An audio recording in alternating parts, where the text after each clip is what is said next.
श्री परमात्मने नमः।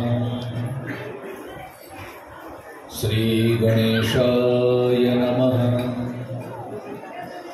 श्री सरस्वत्यै नमः। श्री गुरुभ्यो नमः। ओम नमो भगवते वासुदेवाय। ओम ऐं ह्रीं क्लीं चामुण्डायै विचे।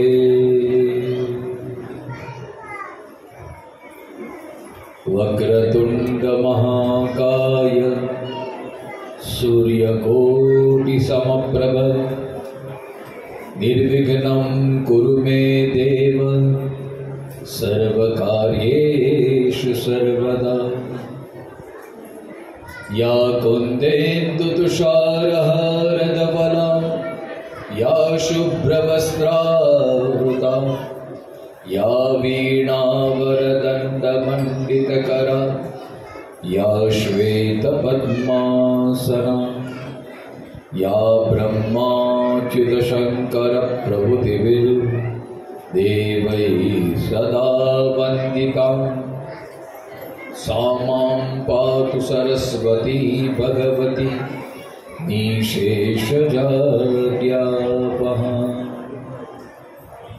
योऽन्तः प्रविश्य मम वाचमिमां प्रसुप्तां सञ्जीवयत्य किल शक्तिधरस्वधाम्ना।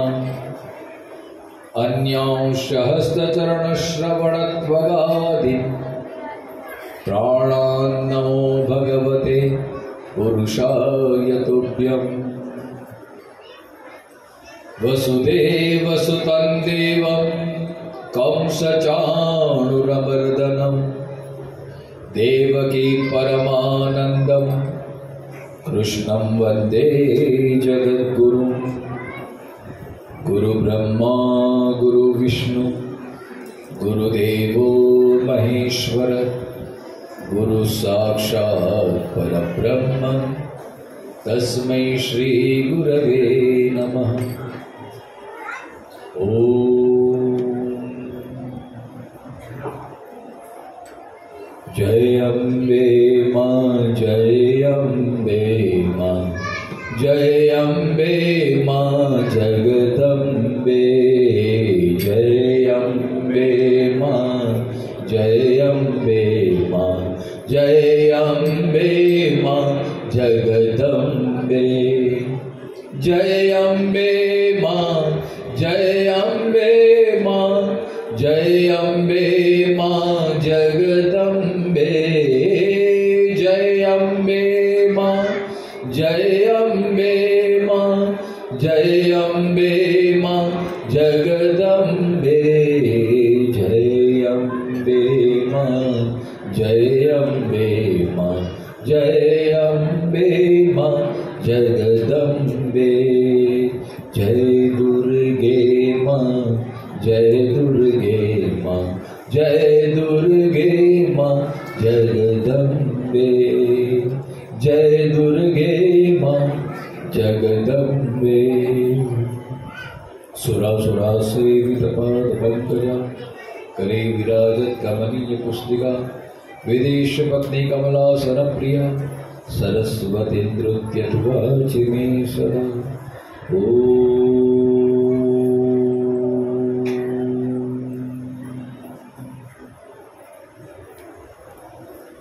आइए पुनः एक बार माँ दुर्गा के प्रांगण में माँ दुर्गा देवी के ट्रस्टीगण आप सब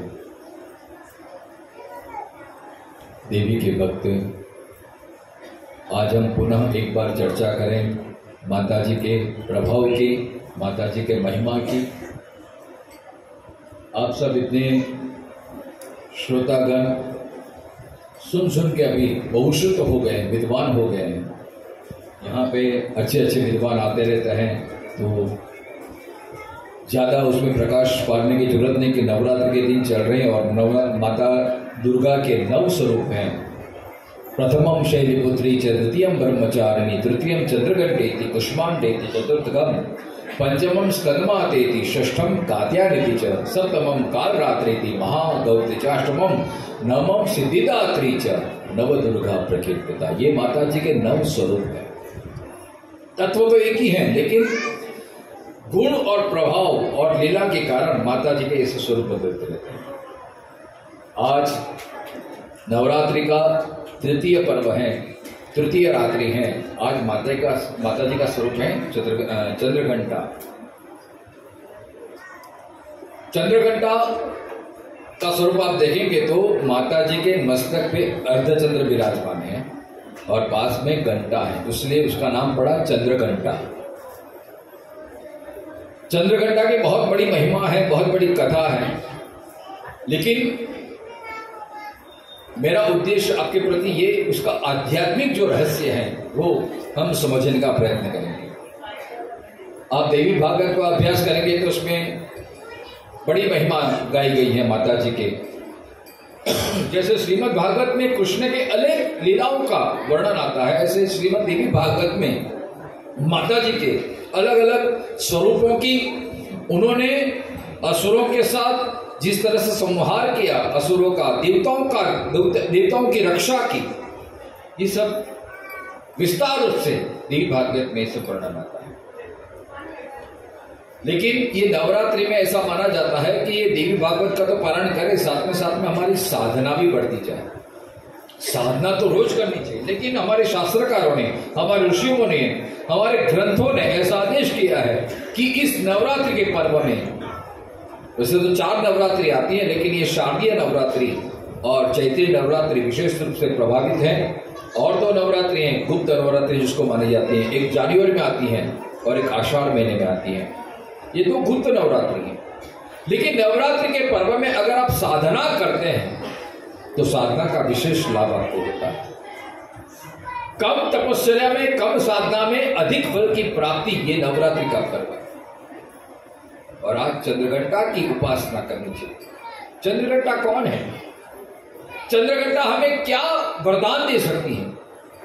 चंद्रघंटा की उपासना करने से हमारे जीवन में क्या उपलब्धि हो सकती है, ये सब बात हम जानने का प्रयत्न करेंगे। माता जी की उपासना,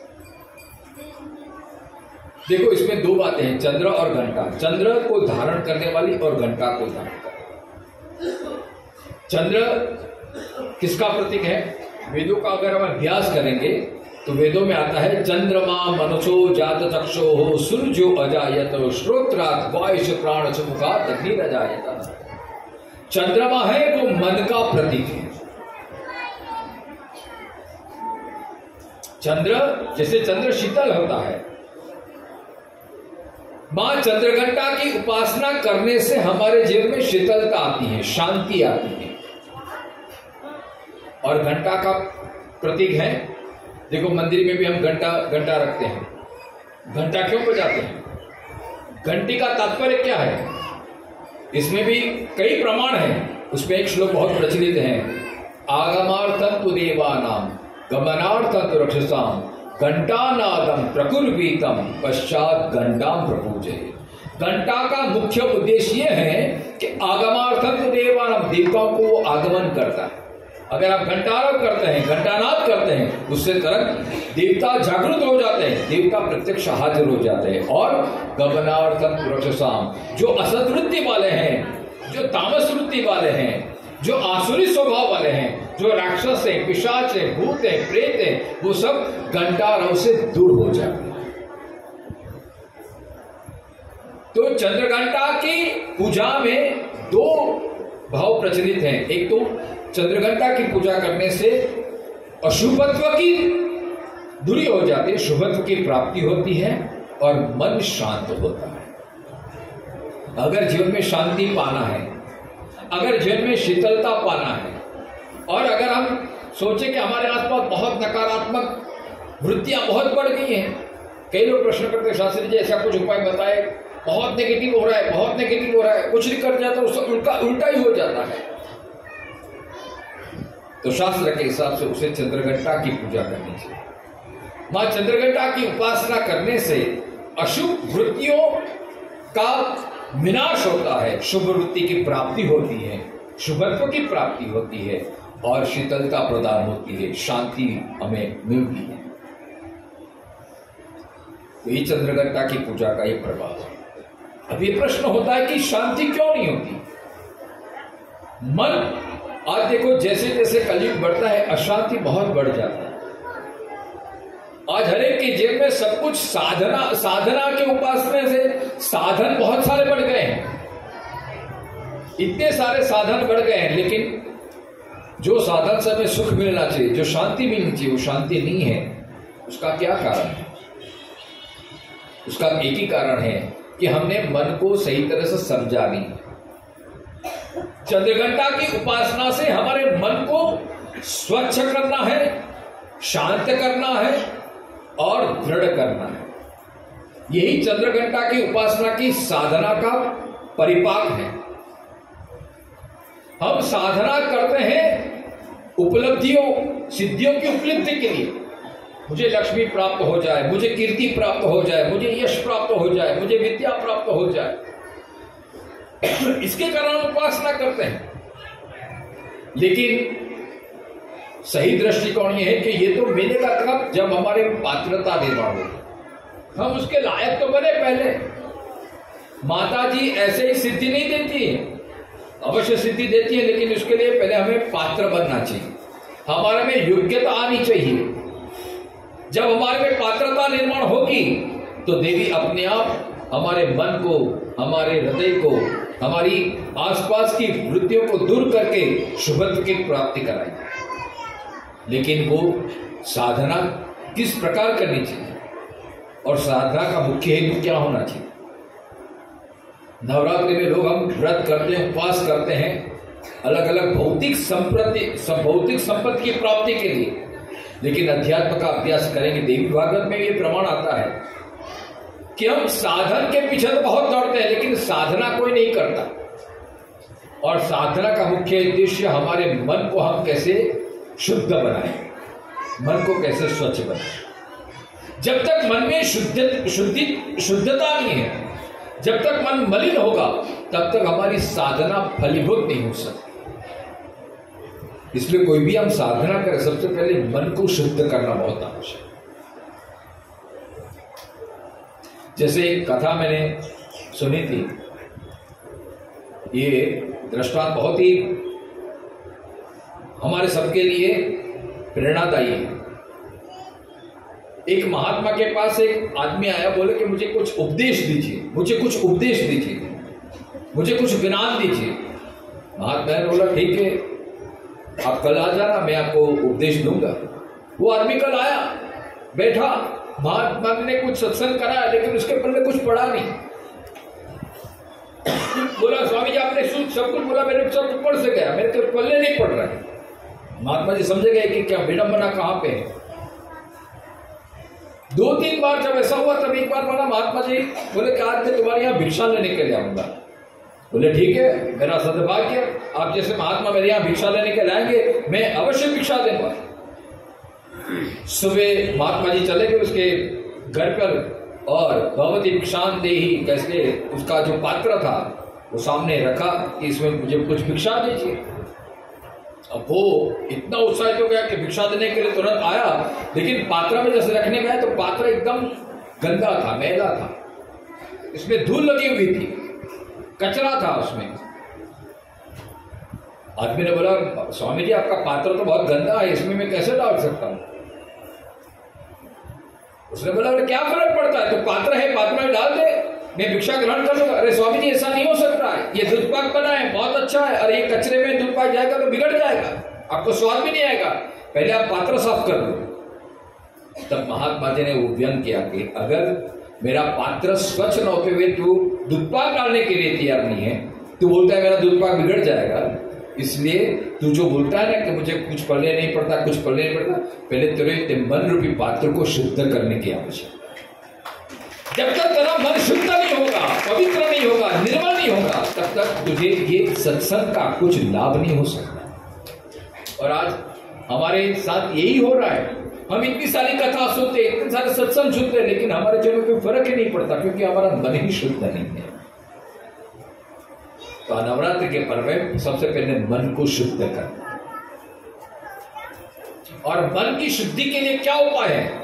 देखो, देवी भागवत में भी ये प्रमाण आता है, और ये श्रीमद् भगवद गीता में भी मन को शुद्ध करने का साधन कौन सा है? श्रीमद् भगवद गीता के 13वें अध्याय में भगवान ने 20 साधन बताए। 20 साधनों का अगर आप सही उसको जान लेते हैं, उसका अनुभव करते हैं और वो जीवन में अपना लेते हैं, फिर आपके जीवन में कोई भी प्रकार की सिद्धि आने में देरी नहीं है। जैसे हनुमान चालीसा में पढ़ते हैं, अष्ट सिद्धि नव निधि के दाता, वैसे देवी में भी ये शक्ति है। कोई भी भगवान हमें सिद्धि प्रदान कर सकता है, लेकिन उसके लिए हमें पहले पात्रता निर्माण करनी होगी। और चंडी पाठ में भी आता है ना कि जो ज्ञानी है, ज्ञानिना विचेताओं से देवी भगवती सा बलादा कृष्ण मोहाय महामाया प्रयच्छति। ये देवी की महामाया की शक्ति इतनी प्रबल है कि ज्ञानिना विचेताओं से, ज्ञानियों के मन को भी हरण कर लेती है। मतलब इस श्लोक का भावार्थ यह है कि मन की शुद्धि के लिए, मन की पवित्रता के लिए इतनी सावधानी बरतनी चाहिए।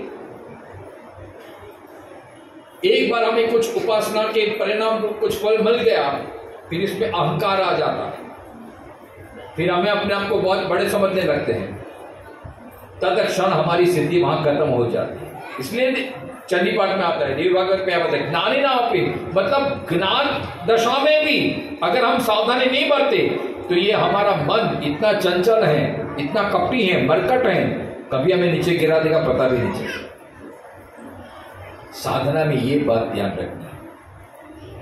तो मन की शुद्धि का उपाय, अब गीता पढ़ेंगे तो उसमें 13 अध्याय है, 13वें अध्याय में 20 साधन बताए। लेकिन ये 20 साधनों को भी हम न गिने, लेकिन बहुत सरल भाषा में मैं बताऊं तो मन की शुद्धि के लिए देखो, इसमें 2 अक्षर आते हैं, म न। ये न है ना, वो बहुत नकारात्मक का प्रतीक है। आध्यात्मिक दृष्टि से मन को शुद्ध करना है, मन को पवित्र रखना है, तो म 3 प्रकार के म से दूर रहिए। म न, ये 3 प्रकार के म को नकारते रहिए, मतलब उससे दूर रहिए। कौन से 3 प्रकार के म? एक है ममत्व, एक है मोह, एक है मात्सर्य। ममत्व, मद या मोह, ममत्व और मोह के, ममत्व, मोह या मद और मात्सर्य, ये 3 है जो हमारे मन के बिगाड़ने वाले बहुत ही स्ट्रांग ये वायरस है। मन की अशांति का कारण ये 3 मुख्य परिबल काम करते हैं। सबसे पहला है ममत्व। ममत्व माने मेरा। देखो, जो अहंकार भी आता है, अशांति आती है, वो सबसे बड़ा कारण क्या है? ममत्व के कारण। हमारे जीवन में दुख भी आती है, तकलीफ भी आती है, ममत्व के कारण। अब गीता का अभ्यास करेंगे, अर्जुन को विषाद हुआ है, अर्जुन को दुख हुआ है, क्यों? ममत्व के कारण। मेरे बांधव, मेरे पिता, मेरे दादा, मेरे गुरु, ये सब मेरे हैं और मेरे ही सामने खड़े हैं। संसार में भी हम ज्यादातर देखेंगे तो जितने अपने के नजदीक होते हैं, जिनको आप अपना मानते हैं, उससे ही ज्यादा तकलीफ हमें होती है। बात गलत हो तो बताना।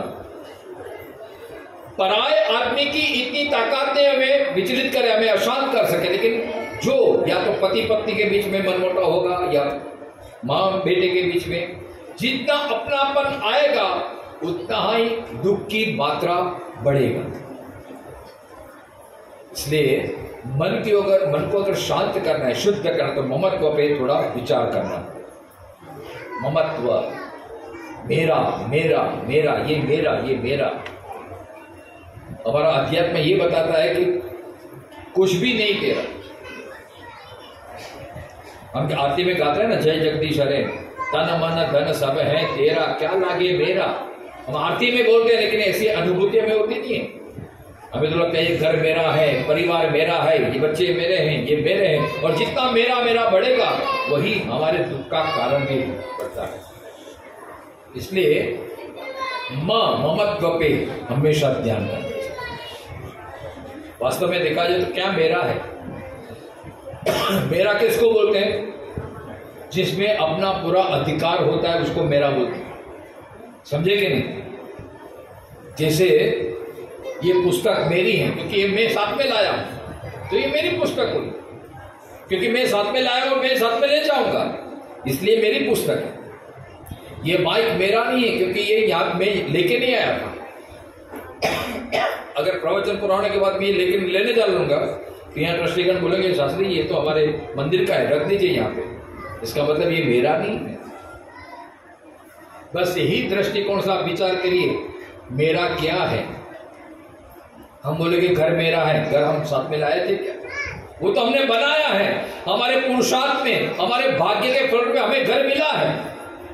जैसा भी घर हो, लेकिन वो हमारा भाग्य का परिणाम है, वो मेरा नहीं है। वो हमने मान लिया है वो मेरा है, क्योंकि जब हमारी अंतिम घड़ी आएगी तब घर साथ में चलने वाला नहीं है, तो घर मेरा नहीं है। अच्छा, परिवार भी तुम्हारा नहीं है, क्योंकि हम मान लेते हैं मेरा लड़का है, मेरी पत्नी है, मेरा पति है। वास्तव में मेरा है ही नहीं। अगर मेरा होता तो हमारे कंट्रोल में रहते। यहां बैठे सबका कोई अपने कंट्रोल में रहता है क्या? हाँ, शुरुआत में कंट्रोल में रहता है। शादी के शुरुआत में दिन में एक दूसरे का बहुत ध्यान रखते हैं। हम बोलते हैं हाँ मेरा पति, मेरी पत्नी, मेरी पत्नी, मेरी बहुत अच्छा होता है। लेकिन 5 साल 10 साल के बाद बोले जरा चाय दीजिए, सब्र करो, अभी आधे घंटे में आता है, जल्दी जल्दी चाय चाय चाय। देखते नहीं कितना काम करना पड़ता है, वो करना पड़ता है। कहाँ गया अपनापन भाई? हाँ ठीक है कोई बात नहीं। होता है कि नहीं? आपके ये तो मेरा अनुभव बोल रहा हूं मैं। आज तो मेरे बुजुर्गों के साथ में आए, मुझे भाई माफ करना, तो माता जी बुला रहे मुझे, कुछ नहीं। तो ये सब होता है, मेरा कुछ नहीं है साथ। सिर्फ पत्नी नहीं, कभी पत्नी भी पति से कुछ अपेक्षा रहता है तो पति टाल देता है। फिर पत्नी बोलती है हाँ अभी तो बड़ी बड़ी बातें करते हैं, आपने मेरे लिए कुछ करते ही नहीं है, सारी जिंदगी मेरे ऐसे ही चली गई, खाने पीने में चली गई, मेरे लिए क्या किया आपने? बस मैं तो यहाँ आके फंस गई। अच्छा होता मुझे ये वो मिलता था, वो मिलता था, कहाँ मैं फंस गई, पता नहीं मेरे पिता ने क्या आपके साथ लगा। शादी के 25 साल भी ये सुनना पड़ता है पति। और हम बोलते मेरे परिवार, मेरा परिवार कहाँ रहा? अच्छा, बच्चों के साथ छोटे हैं तो बड़े बात मानते हैं, बेटा जरा ये लेके जाओ, हाँ पिताजी, तुरंत बोलते हैं कितने बच्चे अच्छे। लेकिन जब वो 16-17 साल के हो जाते हैं फिर वही सामने आते हैं, बेटा जरा, अरे पापा बंद करो ना, मेरे लिए इतना काम करो, तुमने मेरे लिए क्या किया, वो क्या किया, पैदा क्यों किया, ऐसी सी बात आ जाती है। तो हमें लगता है ये बच्चे मेरा ही है। देखो ये सब हमकी वास्तविकता है। कहने का मतलब परिवार भी मेरा नहीं है। दुख आता है ममत्व के कारण, ये मेरा परिवार, ये मेरा धन, ये मेरा घर, ये मेरा, यहां तक कि शरीर भी मेरा नहीं है। आप गौर कीजिए, बोलती है मेरा शरीर, शरीर भी अपना नहीं है साहब। अगर शरीर मेरा होता तो मेरे बस में होता कि नहीं? लेकिन शरीर हमारे बस में होता है। देखो आज गला खराब है, अभी डॉक्टर से दवाई लेके आया, लेकिन अभी बोल रहे हैं माता जी की कृपा है, लेकिन इतनी खांसी आती है, न जाने कहीं से रोग आ जाता है, कभी सिर दुखने लगता है, कभी पैर जकड़ने लगते हैं, जैसे जैसे उम्र बढ़ती है फिर कमर दर्द करने लगता है, दृष्टि कमजोर हो जाती है, सुनना कम हो जाता है। हम दवाई करते हैं, सब कुछ करते हैं, लेकिन शरीर तो जीर्ण होता ही रहता है। अच्छा, बाल सफेद हो जाता है तो काला करते हैं, ब्यूटी पार्लर में जाते हैं, अच्छा दिखने के लिए मेकअप लगाते हैं, चाहे लाख कोशिश कर लो, लेकिन करचली आ ही जाती है, सब झुर्री आ ही जाती है। जैसे जैसे शरीर बढ़ता है शीर्ण होने लगता है, हम शरीर से ही लाचार हो जाते हैं और बोलते हैं हमारा शरीर ही कहाँ है? अध्यात्म हमें यही दृष्टि देता है। हम जो मान लेते हैं ना कि मेरा घर, मेरा परिवार, मेरा शरीर, वास्तव में हमारा कुछ है ही नहीं साहब। जो जिसके, क्योंकि इस पे हमारा कुछ अधिकार ही नहीं है। मेरा उसको ही बोलते हैं जिसमें हमारा अधिकार है, और जो हमारे बस में रहता हो और जो हमारे साथ में रहता हो वही मेरा है, बाकी सब कुछ पराया है। बाकी तो सब कुछ हमें भगवान ने कुछ क्षण के लिए दिया हुआ है, बस ये समझे। अगर ये बात समझ में आ गई, आधे से ऊपर के दुख आपके दूर हो जाएंगे। अर्जुन को भी यही कि मेरे लोग क्यों मेरे सामने खड़े हैं, मेरे ही लोग मेरे सामने युद्ध करने के लिए खड़े हैं कुछ राज्य के लिए। अब अर्जुन तो यहां तक बोल रहे कि मुझे राज्य में नहीं चाहिए, अभी त्रैलोक्य राज्य से त्रैलोक्य का राज्य मिल जाए तो भी मुझे नहीं चाहिए, मुझे नहीं लड़ना है। क्यों? क्योंकि मेरे ही लोग मेरे सामने खड़े हैं। ये मेरा पंजा था ना, उसके लिए अर्जुन दुखी हो रहा। अर्जुन को सैनिक नहीं दिख रहे थे, शत्रु नहीं दिख रहे थे, मेरा पन दिख रहे थे, मेरे लोग मेरे लोग मेरे लोग। और भगवान ने यही दृष्टि प्रदान की कि वास्तव में तेरा क्या है, तो ममत्व को दूर करना।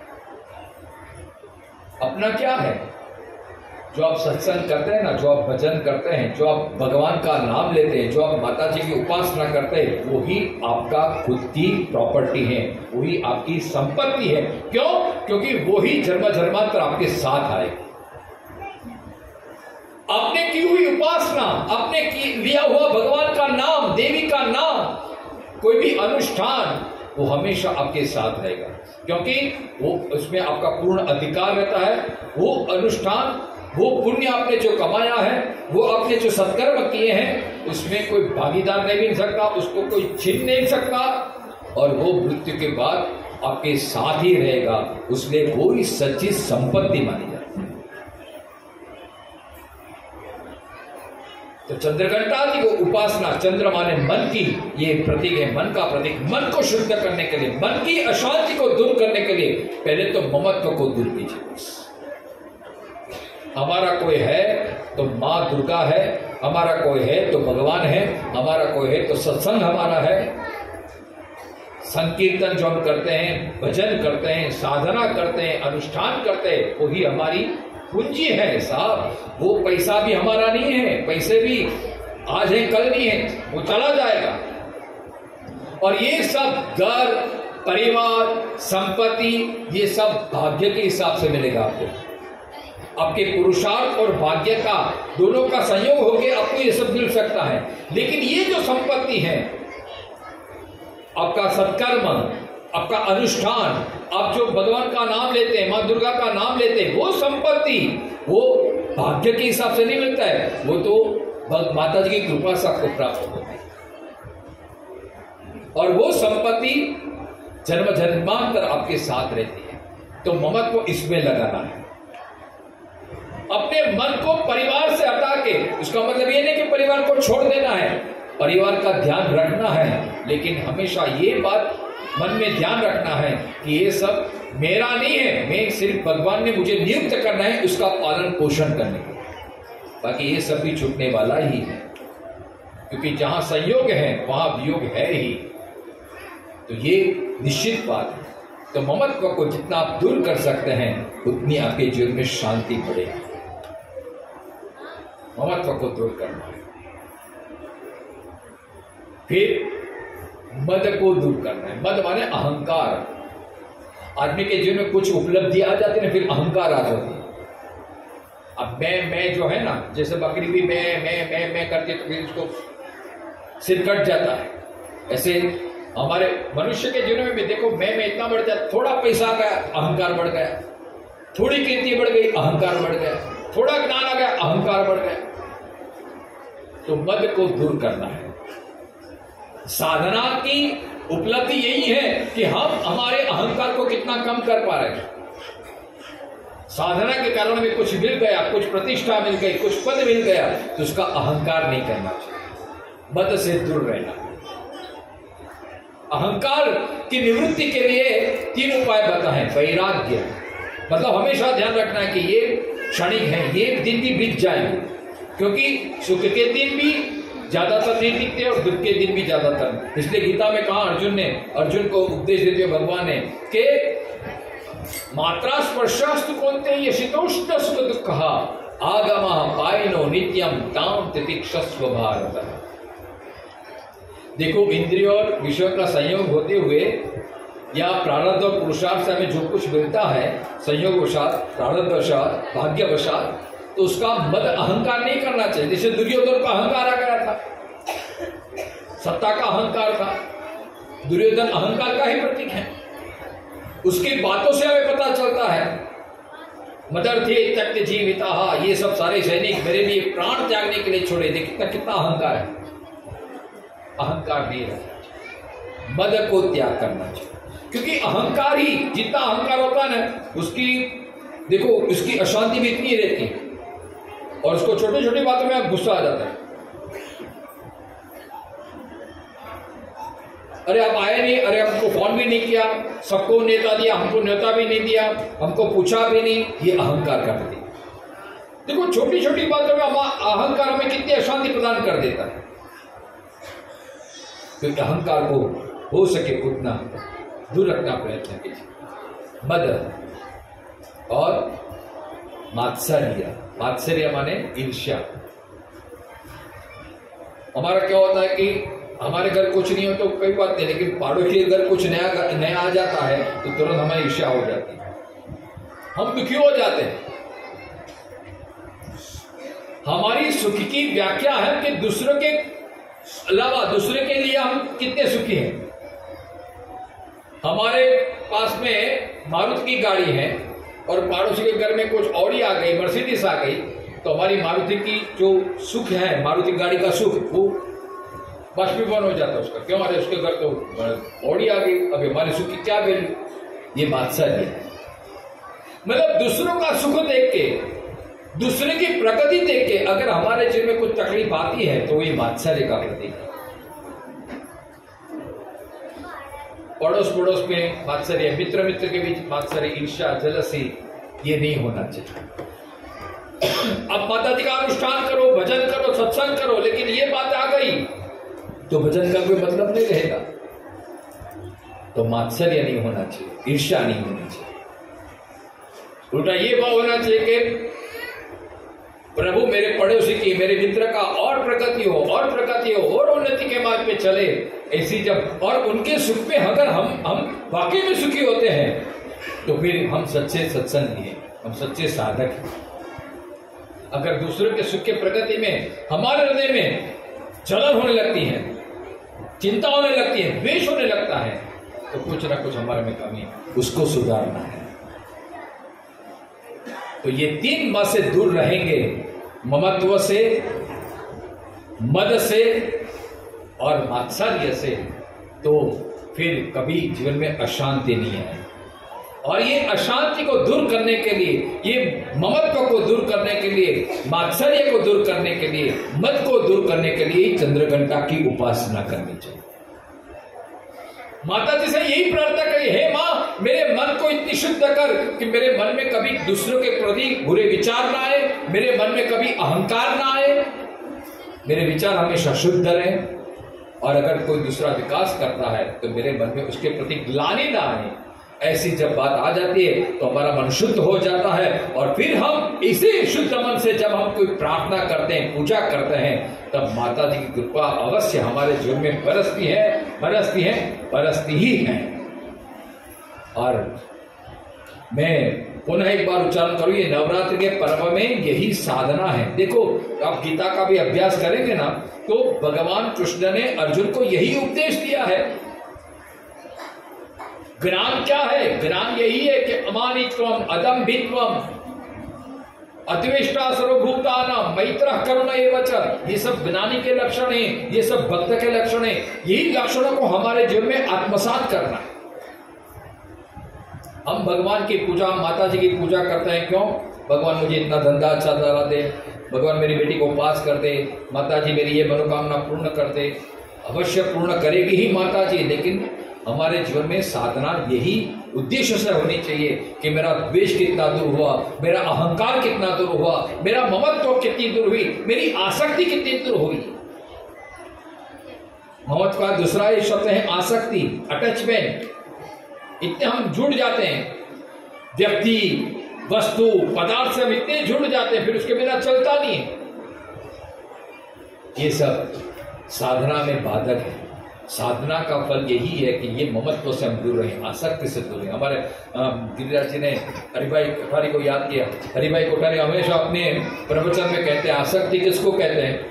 जो आ सकती है लेकिन फिर जाने का नाम नहीं लेती, जो जा नहीं सकती वो आसक्ति है। एक बार हमारे जीवन में आ गई, ऐसी आ जाती है, फिर जाने का नाम ही नहीं लेती। और छोटी छोटी चीज हमारे जीवन को हमको बंधन में डाल देती है। जैसे किसी को मावा, कड़ी का, किसी को फूकना, किसी को पीना, ये सब आसक्ति है। फिर ऐसी लत लग जाती है, फिर जाने का नाम ही नहीं लेती, छूटने का नाम ही नहीं लेती। ये सब आसक्ति है, ये सबको छोड़ना है। अगर ये सब व्यसन ही है तो बहुत अच्छी बात है। तो क्या छोड़ना है? क्रोध को छोड़ना है, लोभ को छोड़ना है, इससे भी हम दूर हो जाए। देखो माता जी की साधना में त्याग का बहुत महत्व है। हम उपवास करते हैं कि नहीं? लोग नवरात्रि पूरा उपवास करते हैं, कुछ नहीं खाते हैं, बहुत अच्छी बात है, नमस्कार है। लेकिन सच्चा उपवास क्या होता है मालूम है?